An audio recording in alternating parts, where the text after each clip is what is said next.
All right. Greetings and welcome back once again. This is Luna afternoon. It's hitting the 12 o'clock mark. I pray everybody is doing well. I'm not going to stay long.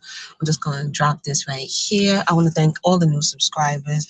For those who have been here from numero uno, day one, shout out to you as well. Thank you for just continuing to share and engage in these very necessary dialogues.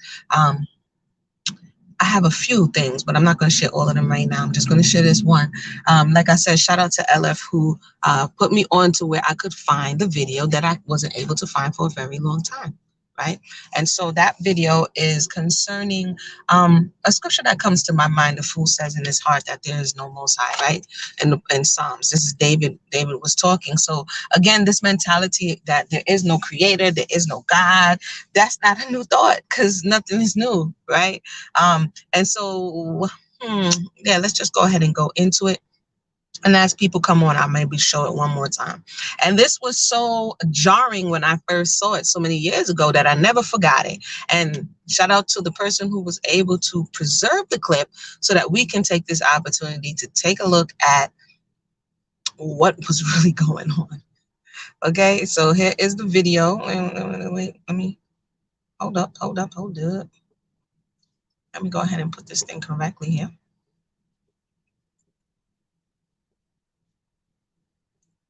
Oh, this one doesn't let, yes, bear with me as I'm, this one doesn't let you, all right.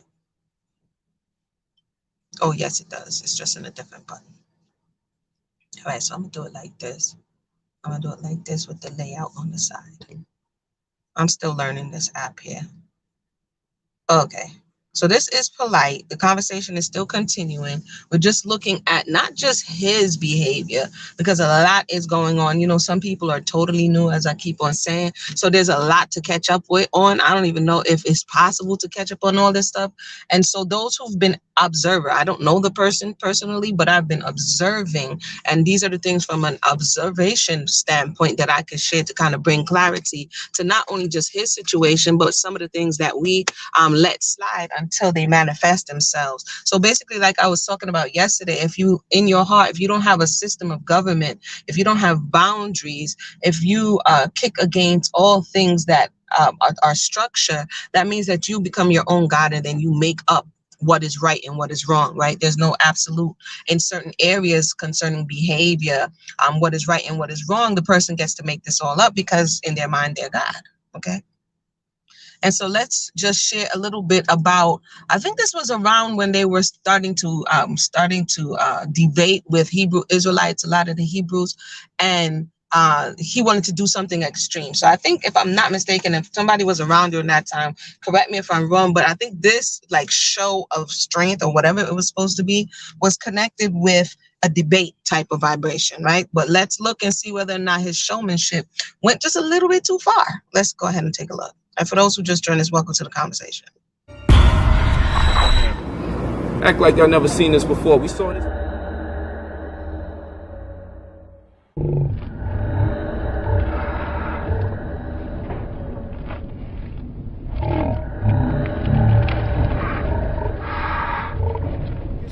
Hey, get me Genesis. Get me Genesis. He know what he doing. Because believe in his heart, he'll tell you in a minute, Bible's a good book, it's just certain things I won't follow. He'll say that out of his heart, but he just don't say it all the time and get y'all to hear him. You see what I'm saying? He'll tell you that, right, won't you? I would. See? Okay, get him on camera. Get out of here again. Right, real simple. Real simple. I disagree with certain stuff. Real simple, King. But if it's going to be used as an inspirational device for our people to uplift themselves, I'm with it up until the point where what they're reading in there separates them from the rest of the people that want to liberate our people. When I go to Israelites and they say, if you're not down with this camp, then you're going to hell or you're not God's chosen, I can't deal with that. At that point, I'm turned off from the whole book. Because if something in there got you motivated to believe that people are not with y'all, then they're not with God, then you got to remember you was once not here. You was over here on this side. Right. So how could you shun your own people away for not reading the book? I'm a nigga from the hood. You try me and I'm running low on bread, I'm on E, I'm likely to do any damn immoral thing. I'm likely to do any damn immoral thing. Because that's how it works in the hood. And if you couldn't see it before, when we done, you're going to see all the holes in your doctrine. Yeah, the Holy Bible. We gonna exploit it. Y'all done open up some shit, and I don't want you backpedaling and pump faking now. So I can't. They are the reason I don't believe in God. We gonna exploit it. We gonna exploit it. All right, so how could you shun your own people away from not reading the book?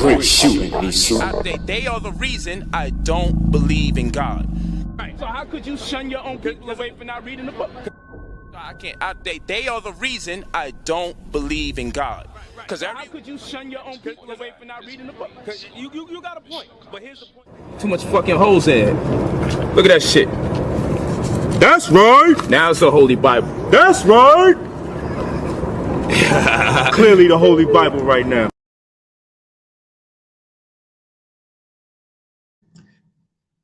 Yeah, so that is one of the videos. That's the video. Somebody put a compilation, so of course they cut it up a bit, but that's the video I was looking for. That's the video that I was looking for, where I think it was a debate. It was a hype up to a debate, and he decides to take the Bible and shoot it up, use it as shooting range practice, and then proceeded to say that, and it's not an excuse for people's behavior, but again, every man is accountable for his own sin, because people misrepresent, and which they do, honestly. There are many people from many camps and many organizations that misrepresent the Bible to other people, and they become a stumbling block. Right? They could become a stumbling block to people. But on the other side of that conversation, it's an excuse for not doing what you need to do. So in this particular case, we're seeing that the bad behavior or the misrepresentation of what it is saying is the reason why he doesn't believe in God. But no, we know as we're following the conversation that that's not really the reason. But you usually have to have somebody to blame. And so he took it to the shooting range and used it as target practice and literally shot it up, and then began to mark to try that this is your Holy Bible. Okay, so when we see that, we see a total disregard for things that could set you on the right path, right? We see a total different, we see the height of hubris, the height of pride, and we know that pride comes before a fall. We see the height of, to prove a point, people will go to extremes, not realizing that some of the things that's in there is what's going to help you navigate your way through life. And even if you use other people, hey, how you doing? Are you coming in or are you leaving? No, you could give it to me.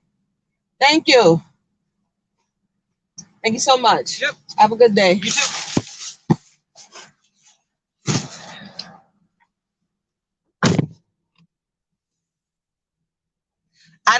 Queen T says she doesn't prescribe to Christianity and all in the Bible anymore, but that was unnecessary. Like, clearly he didn't feel it was unnecessary. Hey, what's going on, Anthony Harris? Chris, that's Chris.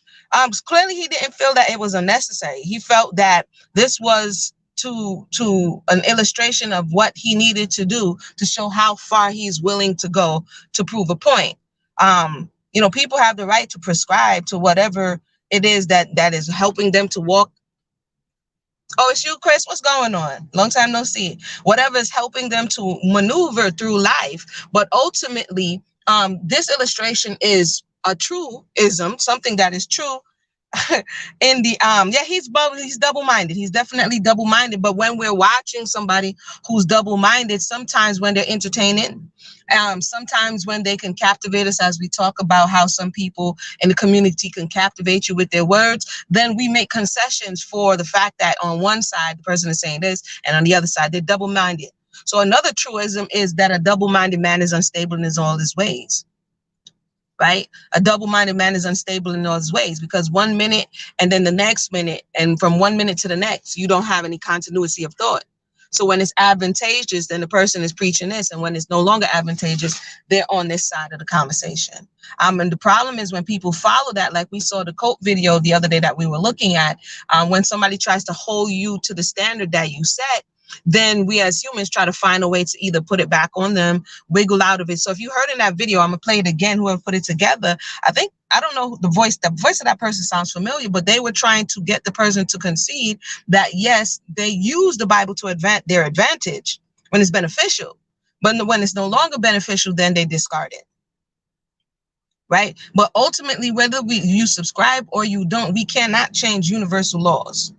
We cannot change the principles that govern creation. And some people try to their own peril, or try, I'm going to take it out and I'm going to make it comfortable for me to live. But as we can see, you dig a deep ditch. You dig a very, very deep ditch. And not only was this person digging a deep ditch for himself, he was looking to exploit the other people of whom he was aiding to dig their own ditch. For those who just joined us, I'm not going to stay long today. I'm going to play that video one more time because that's what I was looking for, to illustrate the levels that the person will go to. So when we see judgment reach now, or when we see, like Malcolm X says, the chickens coming home to roost in a certain degree, understand that this was a long path. This didn't just like, oh, somebody did this to this person. This is how the person has been presenting themselves to the community for over a decade, right? So I'm gonna play it just one more time because it's interesting. And hopefully we use it as a cautionary tale. Like sometimes we may be upset with whomever, and use those people, like I said before, as the reason as to why we no longer subscribe. But that doesn't absorb us from whatever consequence is going to come from our behaviors.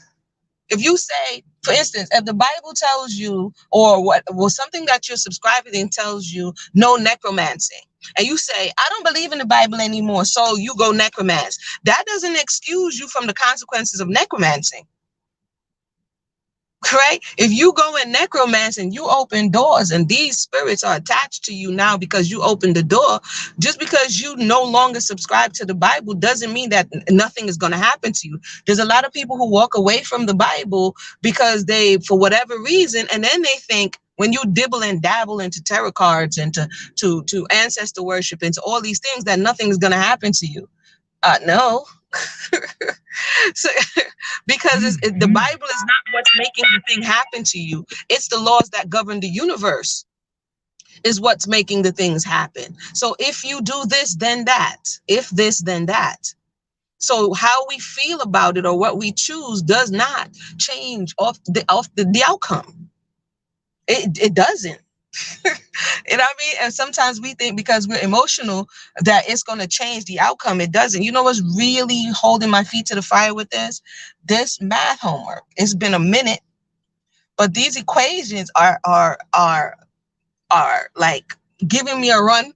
Why? Because if you don't remember the exact formula, you can feel like you got that answer right. You can work that answer 3-4 times, and if it's wrong, it's still wrong. Until you do it right, or until you find the error that made the outcome wrong, it's still going to be wrong. And I'm over here grappling with this stuff because there's a lot of formulas, right? There is a lot of formulas. Let me play this video one more time. Act like y'all never seen this before. We saw this.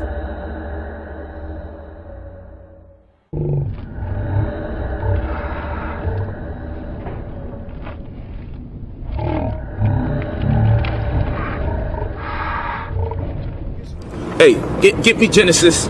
Get me Genesis. He know what he doing.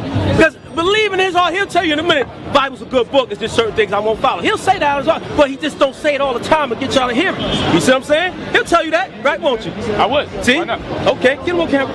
Oh, boy. Get out of here again. Right, real simple. Real simple. I disagree with certain stuff. Real simple, King. But if it's going to be used as an inspirational device for our people to uplift themselves, I'm with it up until the point where what they're reading in there separates them from the rest of the people that want to liberate our people. When I go to Israelites and they say, if you're not down with this camp, then you're going to hell or you're not God's chosen, I can't deal with that. At that point, I'm turned off from the whole book.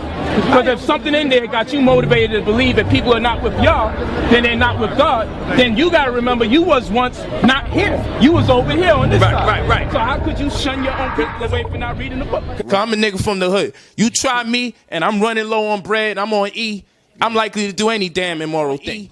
I'm likely to do any damn immoral thing. Because that's how it works in the hood. And if you couldn't see it before, what we done? I'm not sure if you guys saw that part.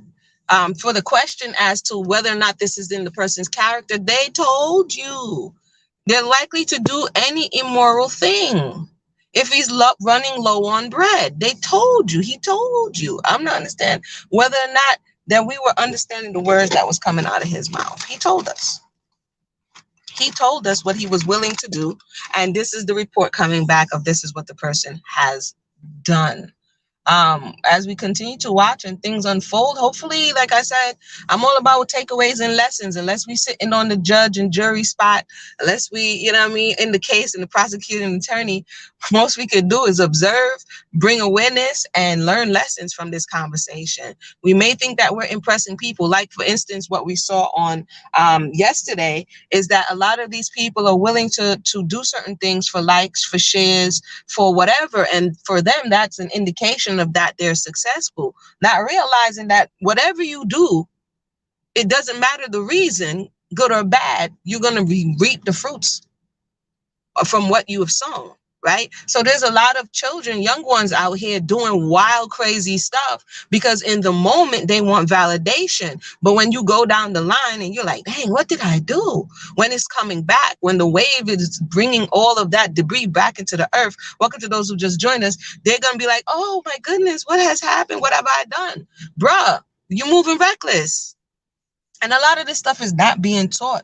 Then we're not teaching it to the young ones. We're not giving that whole just doing it for the likes, doing it for the shares. Even people on YouTube, grown adults, you're doing a lot of stuff, not realizing that you think you're attacking the person, but understanding that that type of same energy will come back.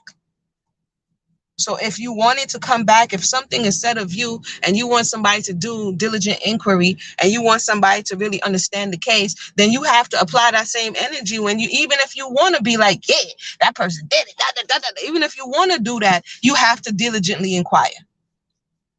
2 to 3 witnesses establish a matter, right? You need to see what's going on there so that perchance, if, most I forbid, something comes back in your direction, you're able to deal with it in a respectful way, right? Let me see what's going on here. Principle is principle. Yep. Principle is principle. He got the temple colors. Yeah, principle is principle. And that's kind of what I really wanted to drive home, is that blaming the people in front of us can only take us this far. In the story of Adam and Eve, it only took him so far. What happened? It was her. That didn't absorb him of whatever part he played, right? And blaming our partner, blaming our parents, blaming whomever doesn't totally absorb us. It's like they could have been telling you the right thing, but doing the wrong thing. And oftentimes we do the wrong thing because monkey see, monkey do. But that doesn't negate that they were telling you a right thing. They just happened to be doing the wrong thing. So ultimately, we did have a choice. We just chose the easier path to follow behind the person as opposed to going in a different direction. Because oftentimes with parents, I'll say particularly with parents or organization leaders, they may be doing the wrong thing, but the pressure is on you to continue to do the wrong thing. Because if you do the right thing, now that's going to make you adversarial in the situation. And it would make you a target. Certain people who, when you try to hold them accountable for the things that they have said, and even if you're not trying to preach to them, even if you're just doing it, people will not like you just based on the fact that you're making them feel that they are off. So your presence is troubling to them. Why? Because you're a constant reminder that they're doing something wrong. For instance, you're in a group and the group is into shoplifting. You're the only one every time be like, yo, like Boys in the Hood, let me out. Let me out. When Ice Cube was hollering, let me out, right? You're in Boys in the Hood because he didn't want to go do it. Now you know that they went to go shoplift and they know that you decided not to shoplift. Okay. So now when you come around, you may start to be left out of certain circles. You may start to be shunned. Why? Because you represent to them the opposite. You represent to them the do-gooder. And so because they cannot implicate you in their crime to a certain degree, they're going to have a distaste for you. This is just how it works. So some people may be like, it's too much pressure to stand over and against. It's too much pressure to rebel. It's too much pressure. It makes you socially awkward to not engage in certain activities. So even though their conscience is saying, nah, I shouldn't be doing this, it's too much peer pressure. So they succumb. And then when the judgment comes, they beat themselves twice because they already knew. And the people who you went to bat for, they're no way around, right? Welcome, Andrews. Welcome to the conversation. Let me know if anybody has anything to say or share. Feel free to do so at this time. And then I'm about to go boogie and finish up these orders. I was waiting on the FedEx guy, so he came through so I could finish this stuff. So that's kind of my thoughts on that. Shout out to LF for showing me where that video was. And yeah, he did it, and he did more than that. And it's a lesson. I mean, I don't know what else to say. If we don't take nothing from it, hopefully we can learn that the young ones are watching. I got another video. Let me see something here.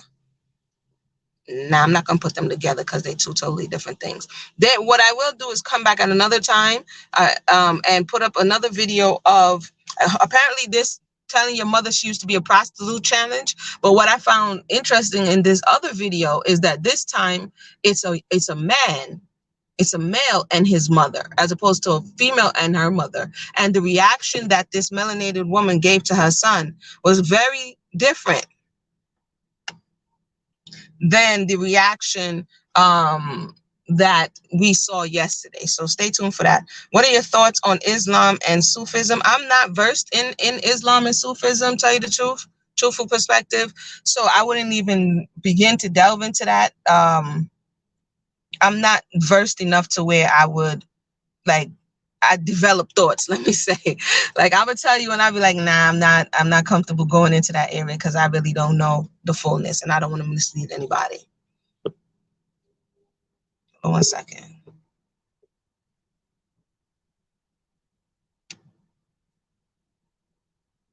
We'll see, John. I'm supposed to be doing my homework by that time.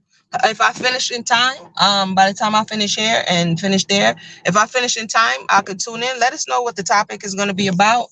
But I know I got some work to do tonight, so I can't promise. That's why I just tried to get this one in right now, because after I stop from right here, it's just doing what I got to do.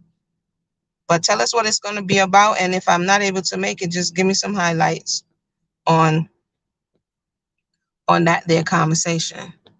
Would anybody else like to share at this time? I haven't done any follow up on what's going on with the KS situation. I might have to see what's going on over there to see whether or not how the what do you call the thing? The petition is going and how the conversation is developing and around that awareness. So we'll definitely do an update for that too.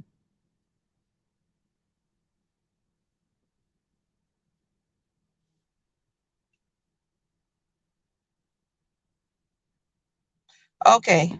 Yeah, I'm not sure. I mean, I would just say overall, different religions have pieces of understanding. Wherever they concentrate on, that's the part that they get illuminated on. There's a lot of falsehood mixed in between. I would just say that overall. So for instance, like the Buddhists will look at learning more about self-government, right? So they block out the whole of the outside world in interfacing with reality, and then they practice self-government, right? And how to govern their thoughts and their inwards. But that's not just the only thing we're supposed to be doing. So they have one point, but they don't have the other points. And so that's just overall, I see some points and not other points. Other points is like people are looking outside of them. I don't know. I'm just talking in general. They look outside of some religions, look to deify creation and the creative powers within things. So they may have one aspect of how to interface with creation, but on the other one, they deviate because now they're deifying and making the powers that reside within different elements. They make that a god. And so there's when, So each one you will see different elements of right and wrong kind of mixed in there together. And so this is how people can get caught into these different religions. You know what I'm saying? But if we continue to search and understand and apply that, it's just like this equation.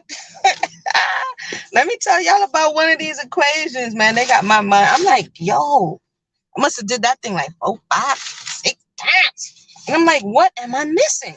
It's kind of like life. And I'm the children like, yo, are you gonna? No, I'm not stopping until I crack this code.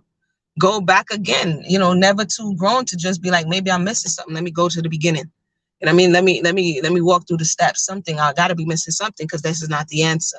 And sometimes it's the smallest thing. Sometimes you have the right answer. And I'm only talking from y'all know I draw from my real life experience. So there I am doing these algebraic equations, right? And they're like solve for, solve for Y or solve for X or whatever the case may be. And then you're supposed to write the numbers in a certain way. And if you put a bracket instead of a parentheses, but you have the right numbers, they said you got it wrong. And one part of me wants to be really upset. And the other part of me, it was like, well, in actuality, if you mess up in one little space, depending on what you're doing, it may just be wrong. You know what I mean? So it's really teaching me something that sometimes in words we have more leeway, in language we have more leeway, but in mathematics, not so much. You gotta be right and exact. You know what I mean? So it's definitely an exercise in patience. I'll tell you that. But with that said, Torah is the complete key, it seems. Yeah, for me, Torah provides not the history. And I'll just say this. People confuse the history, meaning what people have done in times past, with what the Torah is telling you. Because there's so many different types of stories and narratives in the book, people are like, well, this is Torah. Jacob doing this is Torah. That no, Torah is the universal principles that govern creation. Within that, you have chronicles. Within that, you have narratives. Within that, you have morals. And it comes into this book that people are saying is Torah. And so because you see humanity faltering and humanity struggling to see their way through the experience, people take all those things and try to say, this is the Bible that you're supposed to adhere to. No, it's showing you when the person got the problem wrong. It's showing you what happened when they went off the path. It's showing you when you do this and this, that may not be a good combination. So it's not only showing you what happens when you get it right. 9 times out of 10, it's showing you what happens when you get it wrong. And I think for me, the way oftentimes it's taught in different spaces that I personally have been in, we kind of miss that. We kind of miss that. And what we try to do is emulate the wrong. Like people say, Jacob had 4 wives. And refuse to acknowledge that you're emulating something that went wrong. You know what I mean? Like I hear people say Jacob had 4 wives, but I never hear people be like, yo, Lot slept with his daughters. Nobody wants to go and emulate the fact that Lot's daughters slept with their father who was drunk off of some yayin, right? So we pick and choose what you want to emulate because it already speaks to your pre-existing agenda. And if people are more honest about just using people to justify what you already want to do, as opposed to just coming out and saying, this is what you want to do. You ain't got to use them to do that. Just do it. You know what I mean? And life goes on. And then, either you're going to get the reward or you're going to get the consequence. But we, the people, a lot of people, and this is what turns people off from the Bible, is that they use the Bible for their own selfish means and advancement. And usually it's to exploit somebody's weaknesses, somebody's lack of understanding, whatever it is. And as we saw in that video, and this is why, and then people use it as the reason why they're going to do any immoral thing. Did you hear it? If you're running low on bread, he's liable to do any immoral thing. If you subscribe to love your neighbor as yourself, if you subscribe to thou shalt not steal, then it's going to convict you and you're going to not be able to do any immoral thing. So for some people, throwing the rule book out is very important so that there is no level of conviction when they choose to do what they want to do. And we see this in many communities, right? We see people going in and making new versions. We see people erasing, highlighting, whiting out. Why? Because I don't like this verse right here. This verse says that mankind should not lie with mankind. Ooh, it's convicting me. Please take this out. It's looking at human psychology. It's looking at how we, the people, operate and what we need to do the dirty deeds without feeling bad about dirty deeds. And one of those things, and I said I was going to go, what time is it? 12:30. One of those things that we see right now happening is the silencing of anyone who has an alternative view, who wants to adhere to a standard, because right now we're in the midst socially, nationally and internationally, we're in the midst of people redrawing lines. So because they don't want to be held to a certain standard, they have to remove those boundaries and remove those standards. And anybody who comes and saying, but no, I want to uphold certain standards, you get a dirty name. You get to be an extremist, or you get to be whatever it is that they're going to call you, to, again, what we talked about before earlier with the peer pressure, to socially pressure you and to conform to whatever it is they want to do. People do it on both sides, but in this case right now, it's being done towards lawlessness. It's being done towards lawlessness. So how do you get lawlessness? You remove law. You remove law and order, then you got lawlessness. And that's where the people are trying to take us as we speak. And they're trying to take the children with them. They're trying to get the adults. So you promote people like Cardi B, and you promote people like, what's the next girl name? You know, you promote all of these type of people, Meg the Stallion, and you promote nastiness and slackness and dirtiness. You promote all of these things so that you can get the minds of the people. And at the same time say, there's nothing wrong with that. You're just living your best life. It's just hot girl summer. I said this before. Or you're a Mac, you know what I'm saying? Or you're a pimp. When you want to get people to, and where's that? That's a downward spiral. That's where that is. That's a downward spiral. And when we see something like this innately, when we see something like what's happening in the community, because don't steal from somebody is universal, innately we be like, yo, that's wrong. You didn't have to say turn to Exodus 20 and such and such. You know that's wrong. If you go to India, or if you go to China, or if you go to Japan, wherever you go, and you go into somebody's place and steal something, universally, you know that's wrong. There's something in our soul that can tell us, you know what, that person shouldn't have done that. That is wrong. We have to tell ourselves, or gives ourselves permission to do that which is wrong and justify it. Let me know your thoughts. With that said, for those who just joined us, I'm going to go ahead and wrap up right now. This is Amuna Israel. This show has been sponsored to you by the Yummy Cottage. Let me play my little video. This episode is sponsored by Yummy Curry Powder. Go on over to www.theyummycottage.com for your powder today. Yep. All right, everybody. I pray everybody have a blessed day. We'll be back. Once again, any conversation topic that you would like to discuss, drop it in the box below. Share, like, subscribe, do all of that lovely, great stuff. And guess what? Have a blessed day, everyone.